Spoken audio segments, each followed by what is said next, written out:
I always knew he was cruel, she whispered, her diamond earrings catching the chandelier's light as the room held its collective breath. But I didn't expect him to humiliate me while I was carrying his child. The Elysian Hearts Gala wasn't just any event.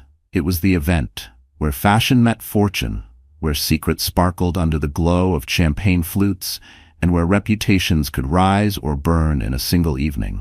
Held annually at the Armandi Grand Hall, a place where even the marble stairs seemed to judge you, the night promised elegance, drama, and, this year, a public scandal no one would forget.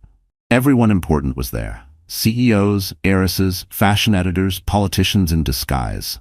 The media swarmed the entrance, desperate to capture the arrival of Julien Duval, the city's most charismatic tech mogul, and the woman he was about to debut as his new fiancée.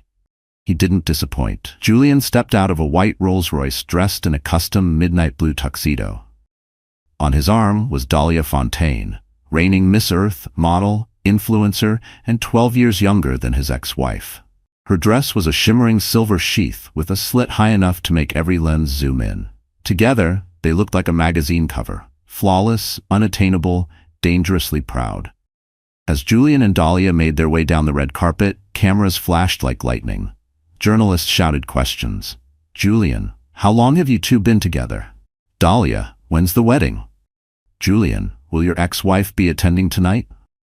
He smirked at that last one. I doubt she'd show her face, he replied smoothly, not realizing that just yards away, that very face was preparing to make the most talked-about entrance in gala history. Inside the ballroom, the orchestra played a haunting melody, and guests whispered behind champagne flutes. Some discussed market shifts, others swapped gossip about who had Botox. But by 8:03 p.m., the room was collectively focused on one couple, Julien and Dahlia, holding court near the sponsor wall. She's breathtaking, someone murmured. Sure, another whispered. Remember left Chloe? A week after their third failed IVF round? The gossip was cruel, but accurate. 2 years ago, Julien Duval filed for divorce from his wife of 5 years, Chloe Marin Duval, less than a month after she miscarried their long-awaited child. No explanation, no goodbye, just a PR statement about growing apart. Chloe vanished. No Instagram posts, no press, no sightings. She became a memory the media moved past, a woman discarded when her fertility became inconvenient. Until now.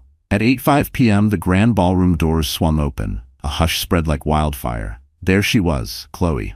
She walked in slowly, each step deliberate. Her black velvet gown hugged her curves and framed her very visible baby bump. Her hair was pulled into a sleek low bun, her lips painted a daring red, and her eyes locked straight ahead, unblinking. But that wasn't what made the room gasp. It was the man beside her, Gabriel Lancaster, billionaire, founder of Ascend Capital. The man who'd once refused a 60 Minutes interview and hadn't been seen in public with a date in over 4 years. His presence alone could double a stock's value. And right now, he was standing beside Julien's ex-wife, one hand resting protectively on the small of her back. Julien froze mid-laugh. His champagne glass slipped from his fingers and shattered on the marble. Chloe didn't flinch. A photographer, realizing the story unfolding in real time, snapped a shot that would later crash fashion blogs, tech websites, and gossip columns all at once. Chloe, pregnant, radiant, with a billionaire on her arm, and Julien in the background, wide-eyed, stunned. Gasps rippled. A socialite near the center whispered, "She came with Gabriel Lancaster? Isn't he?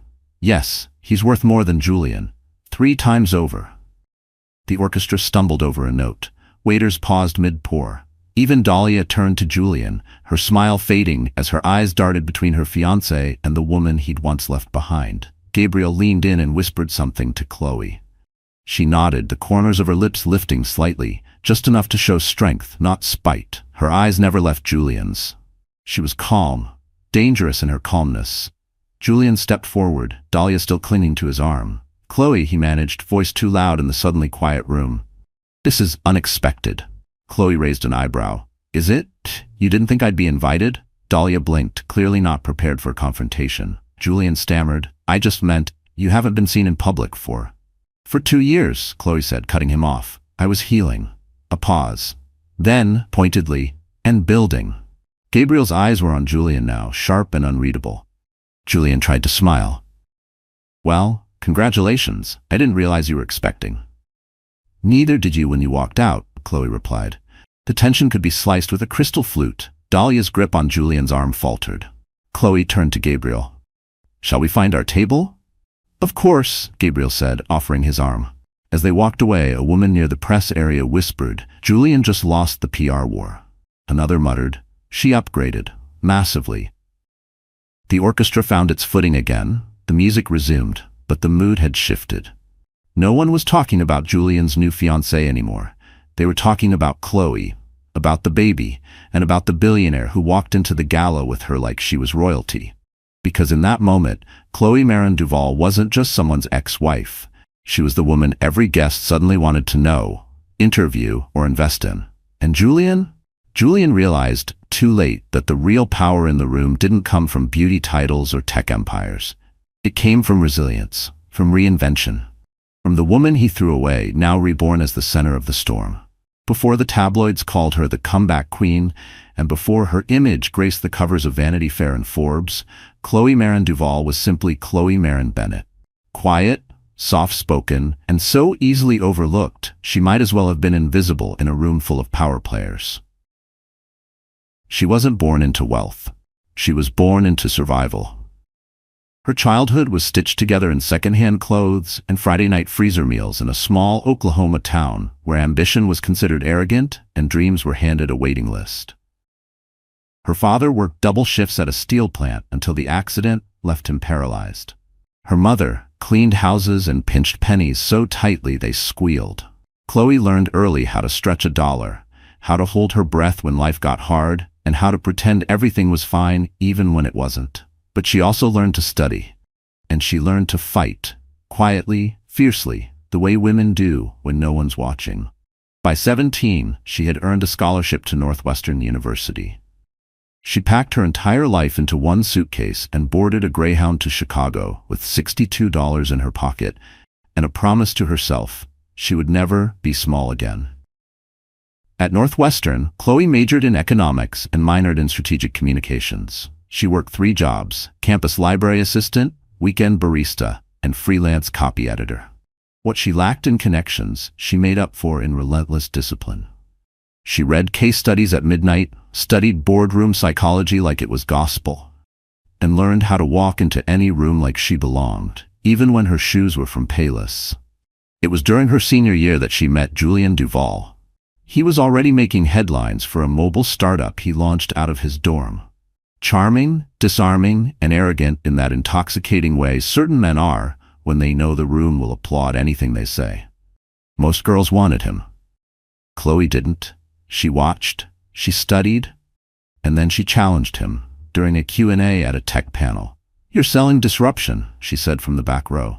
But you're marketing dependency. Isn't that just rebranded exploitation? Julian blinked, caught off guard. Then he smiled. That night, he tracked her down at a bookstore cafe and asked her out. She said no. He returned the next day with her favorite caramel tea and a dog-eared copy of The Lean Startup, scribbled with post-it notes. They talked for 6 hours. By spring, they were inseparable. Julian called her his brain trust. Chloe saw in him the kind of potential that needed direction. While he built apps and pitched to venture capitalists, she helped him refine his brand, shape his investor language, and map his long-term scale strategy. When he sold his first company at 26 for $22 million, he proposed. Not with a flashy ring or public fanfare. He did it in their cramped studio apartment over Chinese takeout, whispering, "You've been the reason all of this works. I want us to build something even bigger, together." She said yes. They married in a rooftop ceremony surrounded by fellow founders and future unicorns. The press called them the next Musk and Grimes, without the weird. Chloe hated the label but smiled anyway. She didn't care about headlines. She cared about building, about love, about legacy. But what no one saw, what Chloe tried not to admit even to herself, was how quickly things started to shift. As Julian's fame grew, so did his ego. The man who once kissed her forehead before every pitch began taking meetings she wasn't invited to. He stopped asking her opinion on launches. He started hiring advisors who looked like models and spoke in sound bites. At first, Chloe thought it was just stress. Then came the failed pregnancies. 3 in 4 years. Each loss chipped away at her soul like silent erosion. Julian was supportive at first, kind, consoling. But after the third miscarriage, something in him turned cold, distant. "You need to stop letting this define you," he said one night after she spent hours crying in the bathroom. "You're stronger than this. We have a company to run." They stopped trying. They stopped talking. By their 5th anniversary, they were strangers sharing expensive silence in a glass penthouse overlooking a city that no longer felt like home. And then, without warning, he left. No fight, no explanation. Just a text from his lawyer and a carefully worded press release. "We've decided to part ways amicably. We remain supportive of one another's ventures." Supportive? Chloe had built half of those ventures. She had stayed in the shadows so he could shine. She had sacrificed her body, her time, her name, and he replaced her with an NDA. The weeks that followed were a blur of grief and insomnia. Paparazzi swarmed her. Friends disappeared. Her body still carried the remnants of a pregnancy lost too soon, and her inbox flooded with headlines about Julian's new luxury watch line and the supermodel he was mentoring. So Chloe vanished. She left LA, deleted her social media, moved to a quiet villa in Tuscany where no one asked questions. She wrote, she meditated, she planted lavender and read books under olive trees. Slowly, she stitched herself back together. And then something miraculous happened. She got pregnant, no treatments, no clinics, just life happening when she least expected it. She returned to the States in her 2nd trimester, determined to rebuild, not just for herself but for her child. She started consulting again, quietly, strategically, and one of her first clients, Gabriel Lancaster. They met at a private equity dinner. He had read one of her economic briefs and asked to meet. What started as a business partnership evolved slowly, respectfully, into something more. He wasn't loud, he didn't flaunt, he just listened, protected, understood. And he never once asked her to shrink. By the time the Elysian Hearts Gala arrived, Chloe knew exactly what she was doing. She wasn't just showing up, she was announcing her return. Not as Julian Duval's ex-wife, but as Chloe Marin Duval, future mother, economic strategist, and partner to one of the most powerful men in the country. The woman no one saw coming, the woman no one would ignore again. The Armandi Grand Hall wasn't just an event space, it was a monument to excess. It had once been a 19th century opera house, where European royals came to escape revolution and scandal. But now, reimagined by billionaire developer Alina Vasilev and dripping in gold-trimmed modernity, it had become Manhattan's most elite venue, where politics flirted with fashion and fortunes were made or ruined in a single conversation. Tonight, the Elysian Hearts Gala had transformed the hall into a temple of opulence. 10-foot crystal chandeliers hung like frozen waterfalls from ceilings painted in soft ivory. The scent of white roses and sandalwood lingered in the air, blended carefully by a perfumer flown in from Paris. Waiters in tailored Armani uniforms glided across the marble floors, balancing flutes of Dom Perignon and trays of truffle-blended hors d'oeuvres. There were no normal people here. No plus ones who weren't at least minor nobility in some social sense. You didn't get invited, you got selected. And if you were seen here, you didn't just exist. You mattered. It was where Chloe Marin Duval had once walked beside Julian as an accessory. Now she was about to walk in as the main event. Earlier that evening, the ballroom had buzzed with predictable displays of wealth. Hedge fund kings comparing yachts, venture capitalists bragging about crypto rebounds, and media moguls trading gossip about a fallen A-list actress who'd gone spiritual. Everyone sipped and smiled while watching each other from behind the safety of champagne flutes.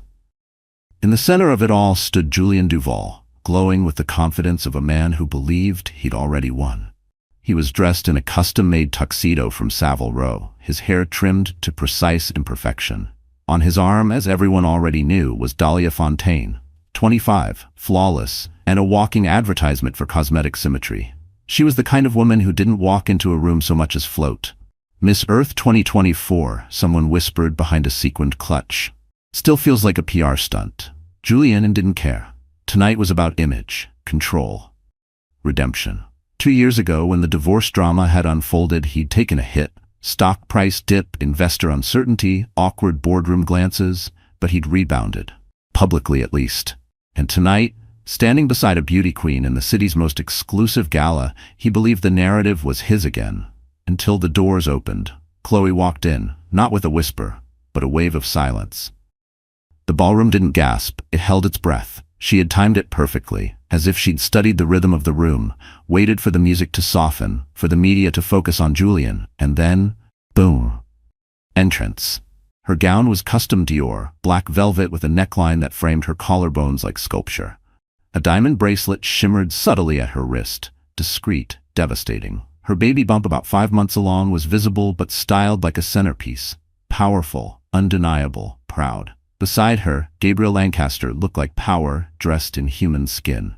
His charcoal tuxedo was minimalist, sharp, designed to say one thing: I don't need to impress you. I already won. The crowd didn't whisper at first, they just stared. Because nothing said scandal quite like a billionaire sponsor turned protective partner.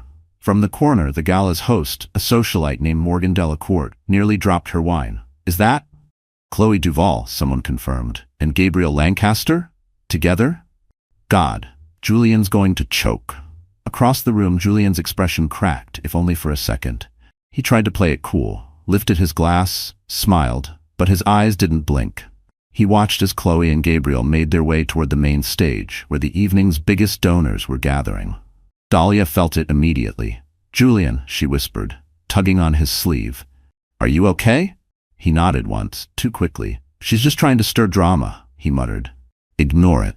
But no one was ignoring it. Not the press, not the board members, not the women who had once smiled politely at Chloe and now rushed to greet her like royalty. Chloe, you look radiant. My God, who's your stylist? Congratulations on the baby. She thanked them all with grace, never once faltering. When someone asked who the father was, she simply smiled. I'm blessed, that's all that matters. Gabriel said nothing. He didn't need to. His mere presence did the talking. As the gala continued, the attention shifted, not toward the charitable cause of the night, but toward Chloe's reappearance, her elegance, her silence, her strength. At 9:15 p.m. the dinner was served. Gold leaf risotto, microgreens flown in from Kyoto, and dry-aged filet mignon. Julian tried to engage with donors, but every conversation ended with, "Did you see Chloe?" He clenched his jaw. He had spent a fortune crafting his image, only for it to crumble in under 5 minutes, because of a woman he had once dismissed as too soft to survive PR warfare. But here she was, thriving. Gabriel leaned into Chloe between courses.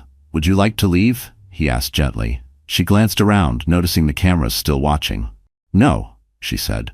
Let's stay a little longer. I'm enjoying the show. Near the dessert bar, Dahlia overheard someone whisper, She's glowing. And that man, Gabriel? That's not just a rebound, that's a statement. Dahlia's throat tightened. She turned to Julian. You didn't tell me she'd be here. I didn't think she'd show. She's pregnant. I can see that. And she's with Gabriel Lancaster. I said I see it. Dahlia blinked, the mask of confidence slipping. Do you still have feelings for her? Julian stared at his untouched wine. I didn't know I did, he said quietly. Until now. Dahlia stepped back, and for the first time that night she realized something terrifying. She wasn't the main character, she was the plot device. Chloe wasn't just back, she was winning. Julian Duval had always believed he was untouchable. From the moment he built his first tech company in a grimy Chicago basement, Julian operated under one principle: win at all costs. He didn't just want to be rich, he wanted to be admired, envied, feared, and for a long time he was all three. He was the kind of man who turned IPOs into personal victory laps. His confidence wasn't just visible, it was weaponized. His handshake closed deals, his smirk made competitors flinch, and his name? It was a brand. At 32, he was already on the cover of Forbes. They called him the kingmaker of Silicon Avenue. At 33, he was marrying Chloe Marin Bennett, the brilliant, humble woman he claimed kept him grounded. But grounding wasn't what Julian craved. He wanted launch pads. In the early years, he hid his arrogance behind affection. He bought Chloe flowers after investor meetings, told her she was his anchor, and praised her insight during strategy sessions. Behind closed doors, he listened to her. Publicly, he took the credit. She didn't mind, at first. Chloe wasn't after the spotlight. She believed in him, supported him, trusted that her loyalty would be enough. But Julian was evolving. The more successful he became, the less he saw Chloe as a partner, and more like a piece of decor.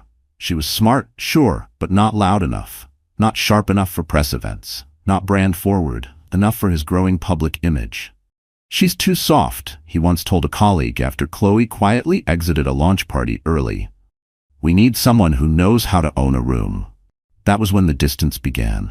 He started inviting publicists, influencers, and rising models to the same dinners Chloe used to attend. Slowly, she was edited out of his professional life. When she miscarried their third child, Julian didn't even cancel his trip to Davos. "She needs space," he told his assistant. "I'm not helpful when she's like this." He sent flowers and didn't call. He rationalized it all. He wasn't being cruel, he was being focused. Visionaries didn't slow down for personal setbacks. They pushed forward. When he filed for divorce, Julian didn't cry. He didn't hesitate. "She'll be fine," he said to his legal team. "She's strong. She'll land on her feet." What he didn't admit, what even he hadn't fully processed, was that Chloe had seen through him in a way no one else ever had. And that terrified him. So he cut the cord before she could hold a mirror to his ambition. He expected her to spiral, to fade. Instead, she vanished. No drama, no scandal, just silence. Julian moved on, publicly anyway. His next girlfriend was a 24-year-old interior designer who lasted 6 months. The one after that was a Brazilian actress whose English vocabulary peaked at baby and yes. They all came and went. Pretty, shiny, temporary. And then came Dahlia Fontaine. She was perfect, on paper, beauty queen. TV appearances, huge Instagram following. She made Julian feel powerful again. People noticed them. They were photographed. He liked that. Liked the way she looked at him. Liked the way others looked at them. He thought he was back on top. Until the night of the gala. Until Chloe walked in, pregnant, with Gabriel Lancaster. It was the first time in years Julian truly felt outmaneuvered. Not just because Gabriel had more money. Not just because Chloe looked more radiant than he remembered, but because she didn't look at him like she needed anything. Not revenge, not closure, not even acknowledgement. That indifference was devastating. Suddenly, Julian felt exposed. He thought back to all the times he'd minimized her. How he told their friends she wasn't built for business. How he criticized her for not dressing the part. How he once mocked her for crying after a failed pitch, saying, "You're not fragile, stop pretending to be." Now, the fragile one was him. Dahlia sensed the shift. In the car after the gala, she confronted him. "You're still in love with her." Julian didn't deny it. He stared out the window, watched the city blur, and muttered, "I don't know what I'm feeling." "You lost her," Dahlia said flatly, "and now she's winning." He didn't respond, because deep down, he knew she was right. For the first time in Julian Duval's life, he wasn't in control of the story. He was the story. The ex-husband who left his wife and got replaced by a billionaire. The man who traded brilliance for beauty and got outclassed on every level. And now, the world was watching. Chloe had expected whispers, even stolen glances. But she hadn't expected this. The moment she stepped away from the main hall and into the intimate sponsors' lounge, where high-tier donors mingled behind velvet ropes and custom cocktails, the temperature dropped. Not literally, but socially, as if someone had dimmed the lights on her presence. Eyes flicked, smiles tightened, conversations paused mid-sentence, then resumed in careful, stilted tones. Gabriel noticed it instantly. He placed a steadying hand on the small of her back. "They're uncomfortable?" he murmured. Chloe nodded. "Let them be." But just as they moved toward the champagne bar, someone blocked their path. Dahlia Fontaine. She stood there, radiant in a champagne gold gown that shimmered like frost. Her expression was poised, but behind the poise was something cold, sharp, and calculating. "Oh," Dahlia said with a sweet smile. "You must be Chloe." Chloe gave her a polite nod. Dahlia. Julian, trailing just behind his fiancée, looked like he'd aged 10 years in the past 10 minutes. He kept his distance, but didn't interrupt. He didn't have to, because Dahlia had an audience now. People had begun to gather subtly, pretending to sip drinks or admire the sponsor board while clearly watching the interaction unfold.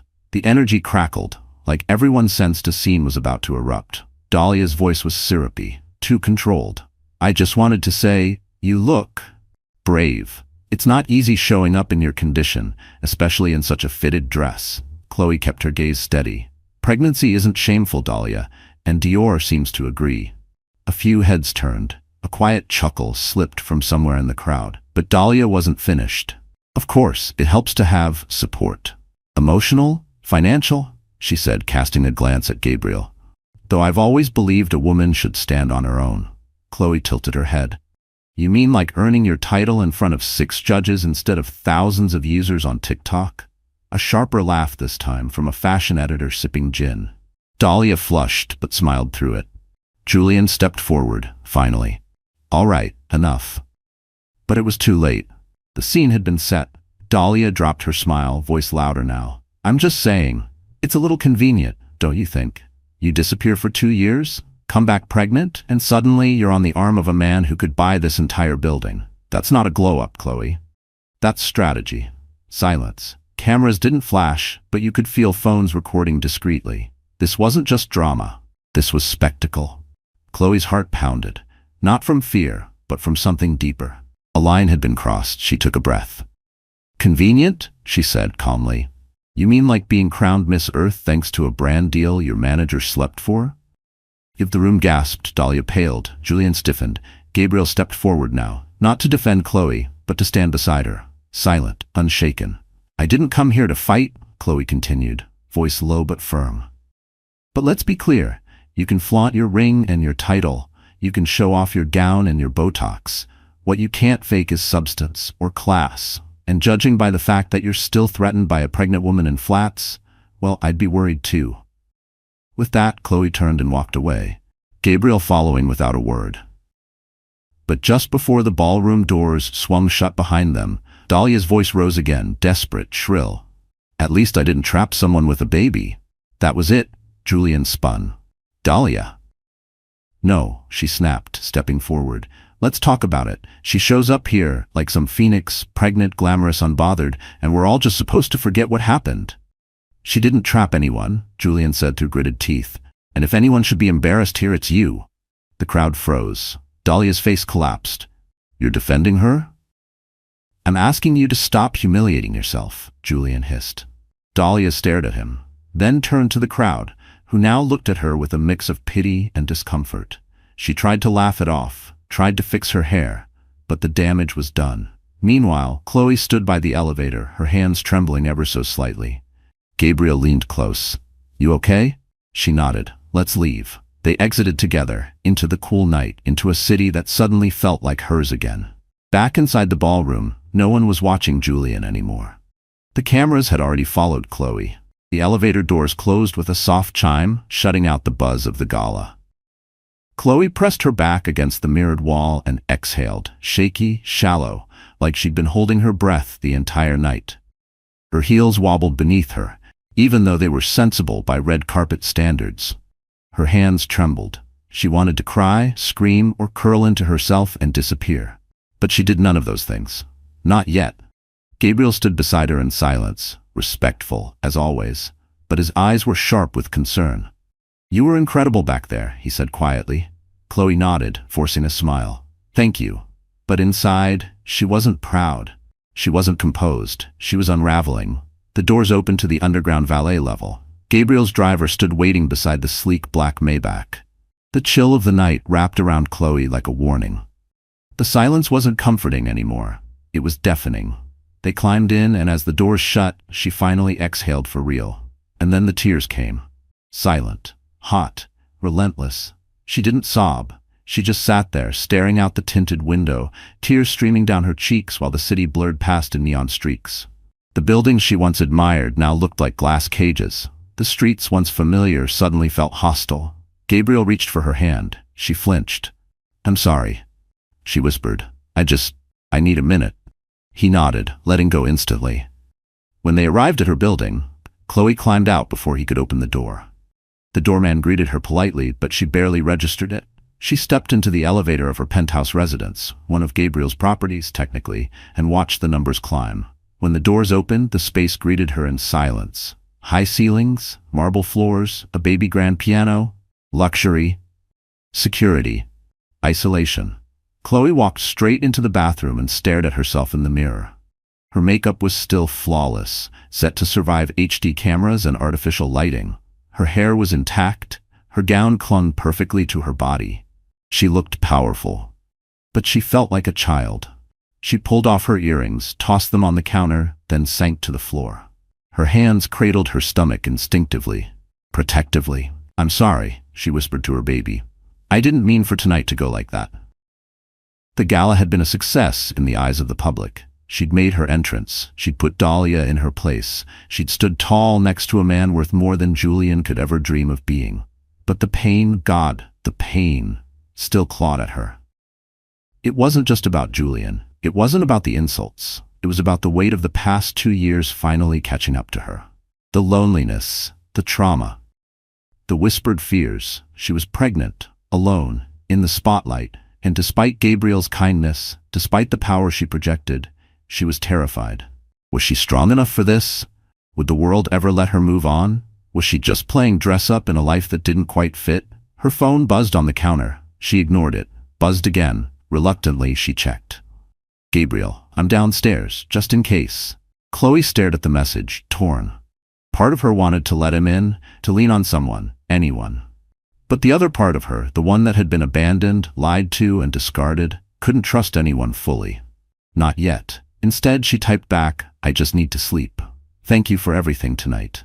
He didn't respond right away. When he finally did, it read simply, "Gabriel, I'm here, whenever you need. No pressure."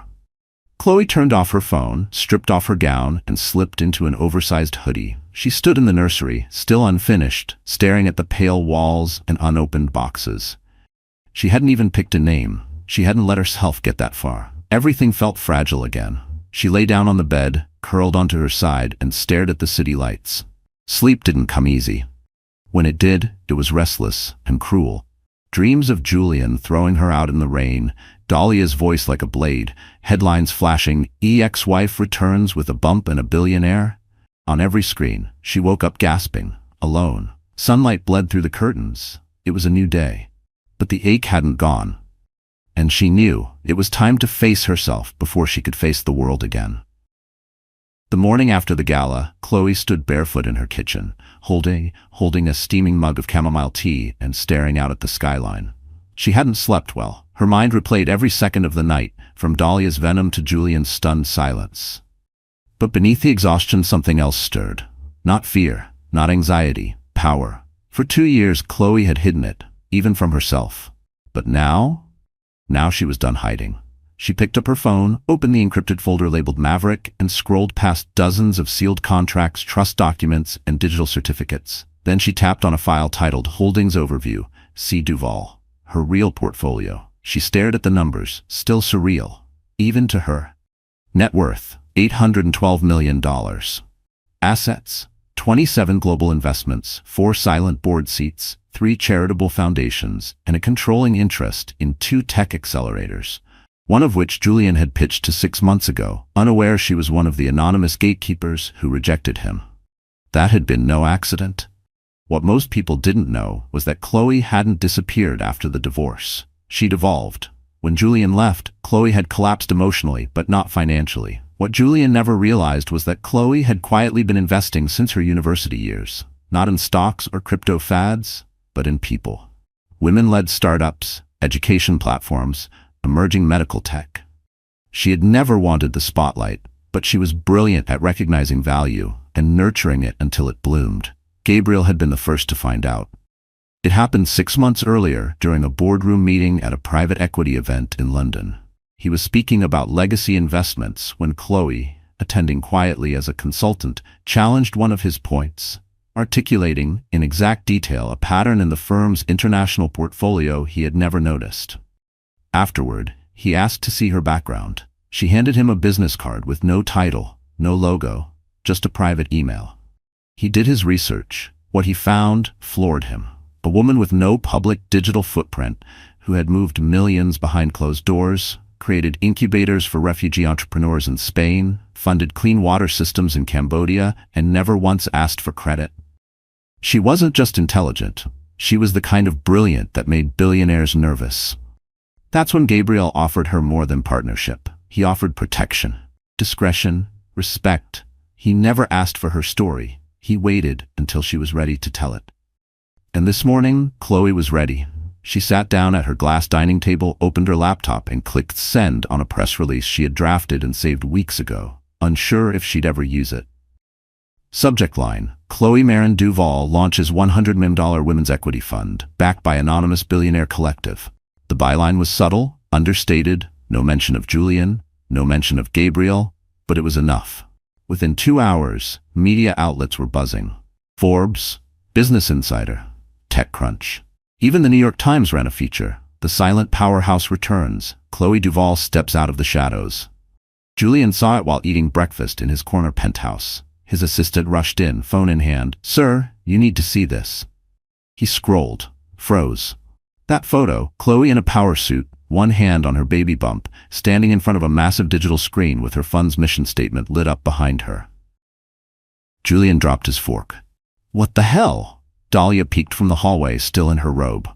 "Is that about your ex?" "She was never supposed to," he muttered, voice low, seething. "She wasn't supposed to outplay me."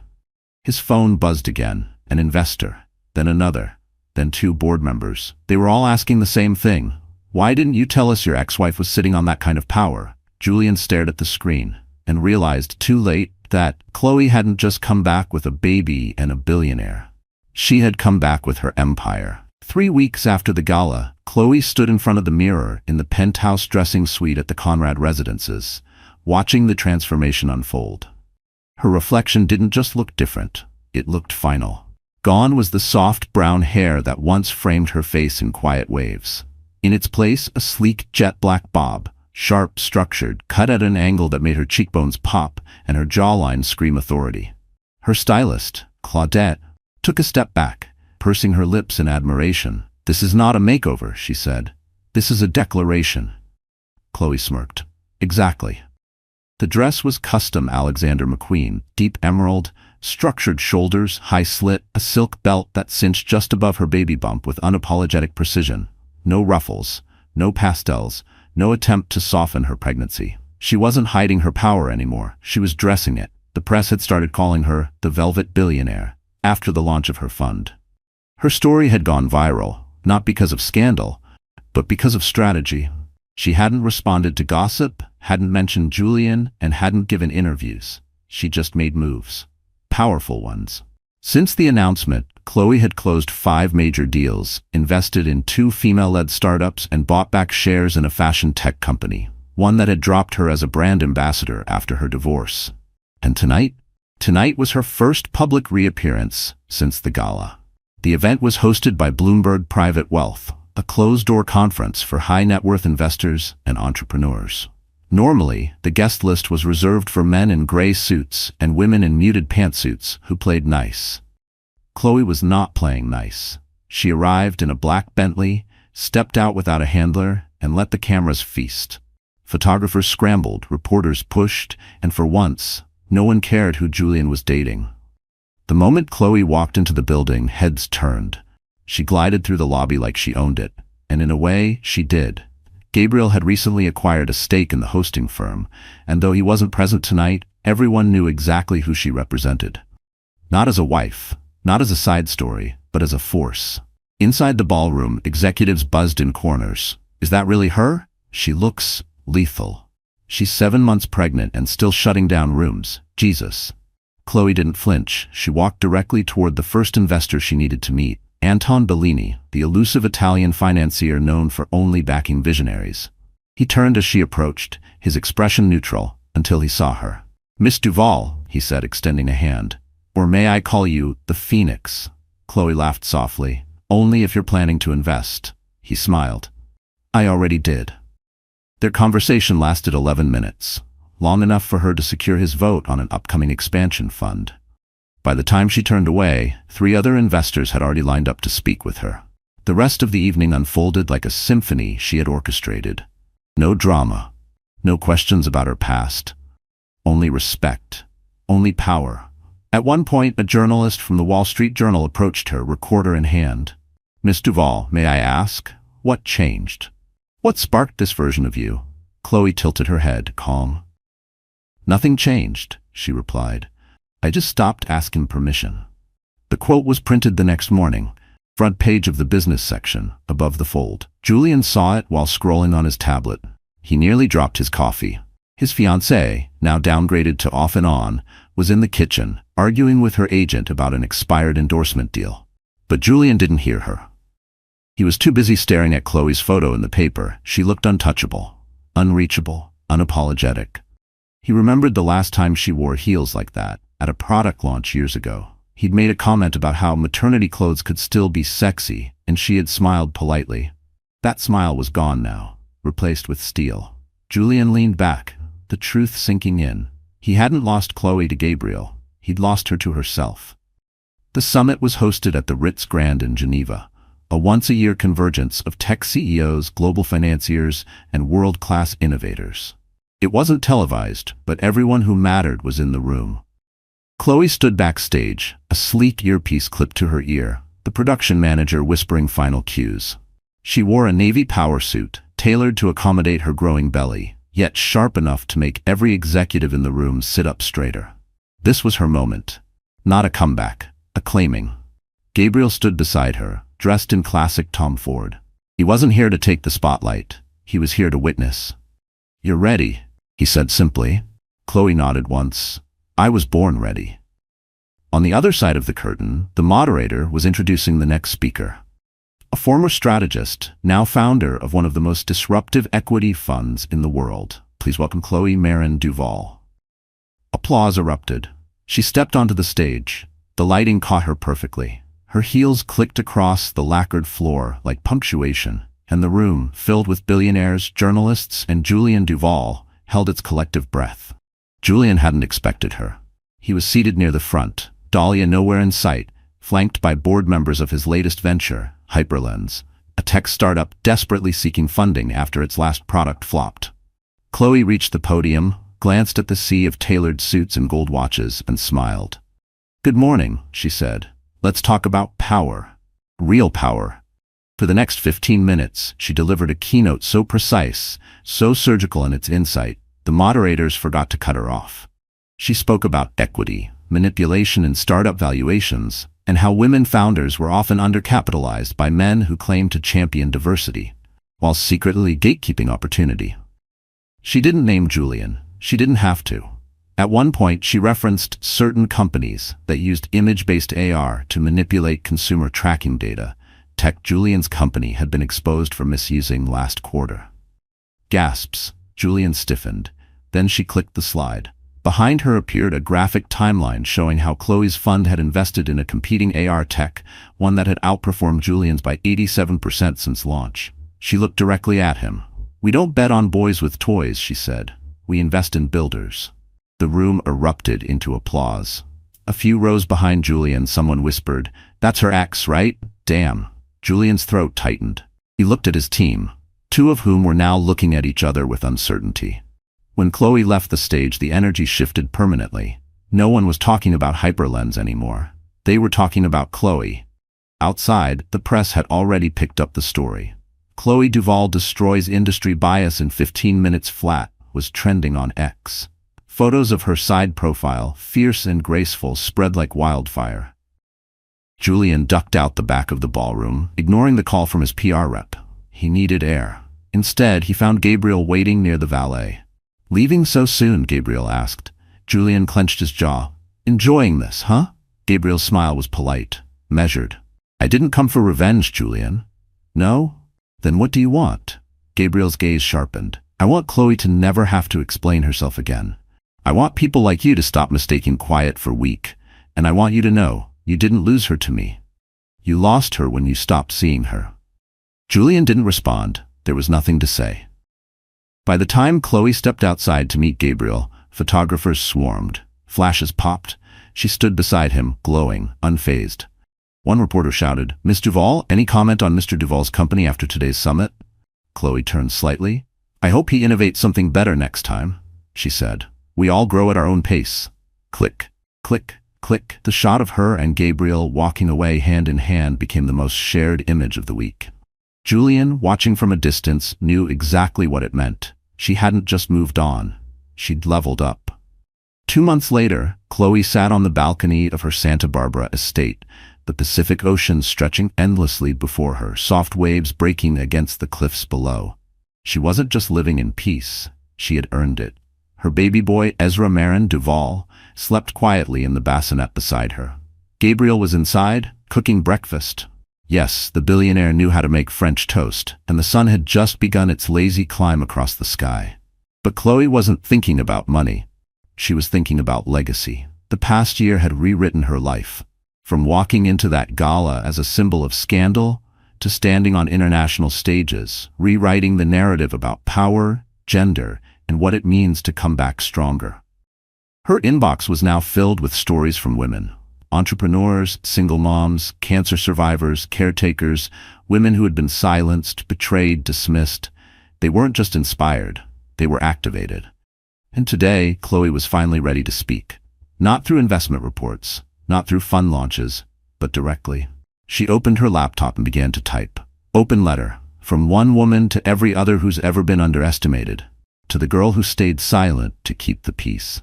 To the woman who kept showing up even when no one clapped. To the mother, the daughter, the survivor, the dreamer. This is for you. You don't have to explain why you stayed, or why you left, or why you broke. You don't have to apologize for healing slowly, for loving hard, for believing in someone who didn't believe in you. I once loved a man who told me I was too emotional to be taken seriously, who said my softness made me fragile, who whispered that I was his anchor until he saw me as dead weight. I once lost everything I thought made me valuable. My marriage, my title, my direction. I broke quietly, but I rebuilt loudly, not with revenge, but with vision. I invested in women who had nothing but dreams. I poured my pain into purpose. I stopped shrinking to fit in rooms that weren't built for me.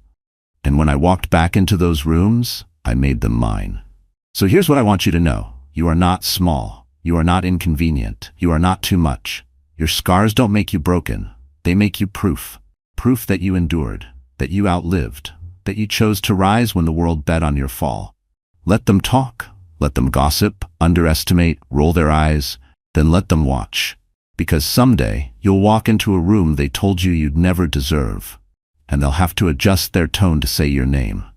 And when that day comes, smile, not because they finally see you, but because you never needed them to. With love, Chloe Marin Duval. She hit publish.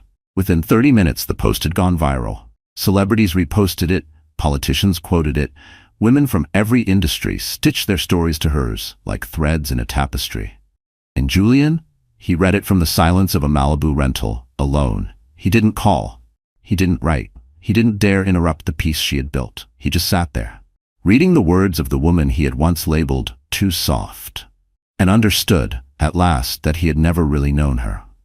Back in Santa Barbara, Chloe closed her laptop and lifted her baby from the bassinet.